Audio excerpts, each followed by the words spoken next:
Now this book was so addictive that I risked dropping my phone in the bath in order to keep reading. Hello everybody, welcome back to That Fiction Life. Now we all know that I am somewhat of an Arthur Legend obsessed human, so when I heard that there was going to be a new retelling, I became just a tad excited. Legendborn by Tracy Deonn. You have to read it, you simply must. Otherwise, what is the point of being on this earth? This video will be completely spoiler free, so you can stick around and go through this very chaotic journey of me trying to process my feelings about this book because it was so good. Now thank you to Simon & Schuster for the ebook. You always bless me with the best books. Now without further ado, let's begin.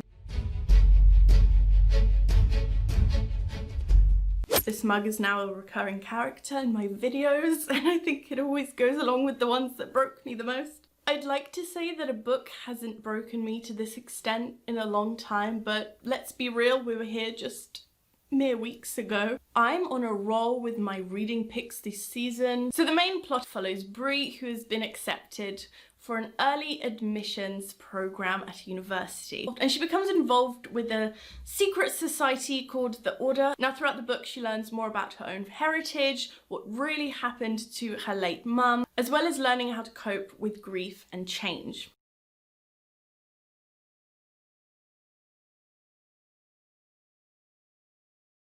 The first aspect that we're going to talk about is the magic. Tracy has created the most exciting, beautiful version of the legend.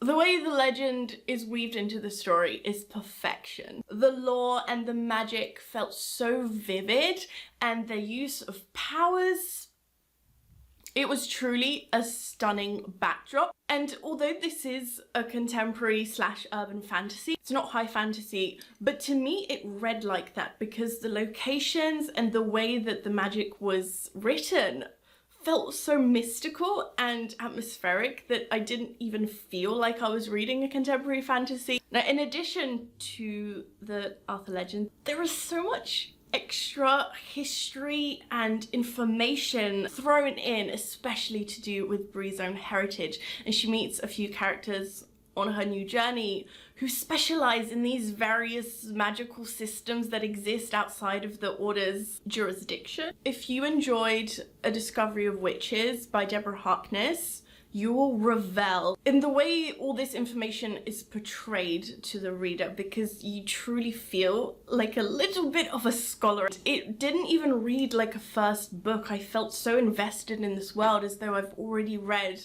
a whole series. This book is the love child between City of Bones and Merlin, the BBC TV show. It's like the perfect merger. Now the characters.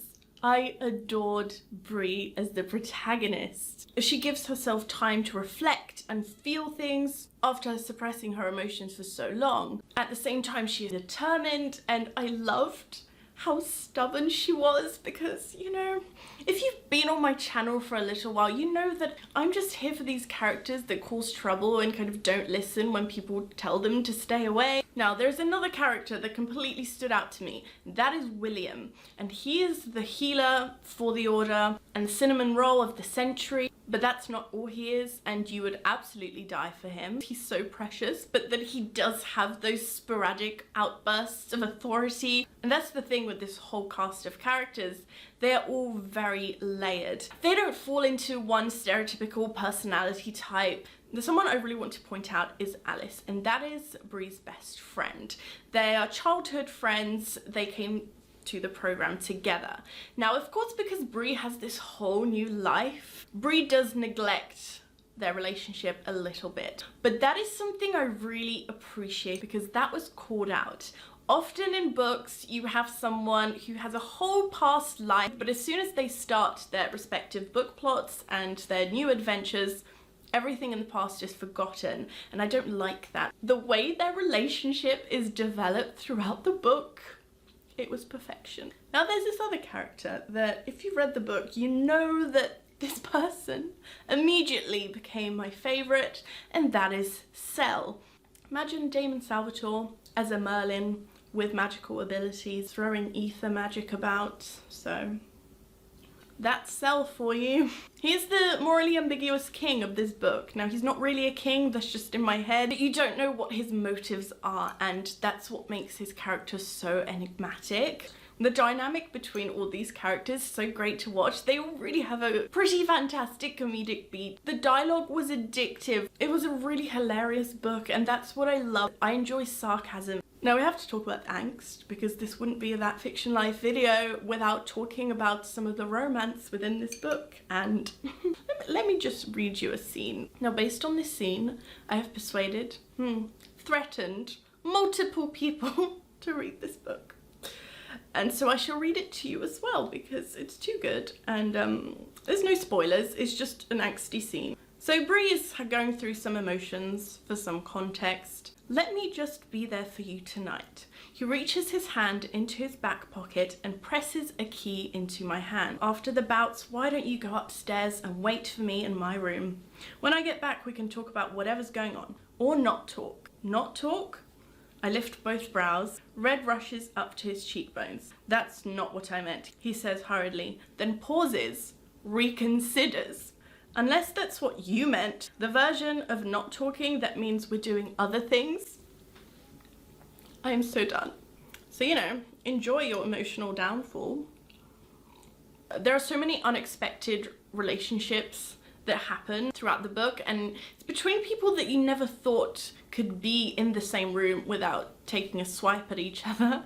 And that is very hard to write well. To create gradual trust or understanding between characters and make it so that it feels genuine, especially in a single book, is so difficult. But Tracy has done this seamlessly. Now, this book also perfectly highlights just how effed up the world is. The way Bree feels and deals with how a lot of people are treating her based on what she looks like. I think this book is a vital resource if you're trying to expand your understanding of racism. And this book truly starts a lot of vital conversations that I think a lot of people need to have. And it's the perfect example as to why it is so important for everyone to see themselves in books, because the more diverse publishers' lists become, the more authors are able to include those special scenes and experiences that are relevant to their culture. And Tracy did such an incredible job of showing Bree just living her life. Now, the overall plot was so dangerous from the get-go. There was no wasting time with setting a scene. You are thrown straight into the action. At times I felt like Bree knew too much. Early on in the book, she is only just exposed to this whole world of magic, and she's throwing around all these terms and all these definitions based on conversations that she heard in the few incidents that she witnessed. And so I think the pacing at the start was a little bit too fast. But when all the revelations and family secrets start occurring, I was ready to lay on the floor and think about my life. There was actually a little bit of an incident when I was reading. So in my dining room, there is a bench that I usually lay across as I read, and I was laying upside down, and this one scene happened, and I threw the phone on the floor and just hit the bench like a psychopath. And my family truly think I'm losing my mind at this point because I feel these things so much in books, but it's fine, you know. Oh, the twists were just so perfectly placed. I particularly love how this book explores grief. Right at the start of the book, you're told that Bree has lost her mum and she hasn't truly accepted it. And I think that's going to resonate with so many people because she truly struggles to come to terms with where her life has led. And once you start finding out, especially her family history in the South, there was such a somber atmosphere every time that Bree was trying to process her feeling. And I can't wait to see more of that, because sometimes I feel as though books, they don't as such brush over characters' feelings, but for the sake of the plot, things move on very fast. And here we're able to spend time with Bree in her thoughts as she's thinking about everything. So those are all my thoughts about Legendborn by Tracy Deonn. This book was fantastic. I truly hope you check it out. I'm going to link the book in the description. Thank you so much for watching this video. Make sure to give it a thumbs up and subscribe to my channel if you haven't already, and I'll see you next time. Bye!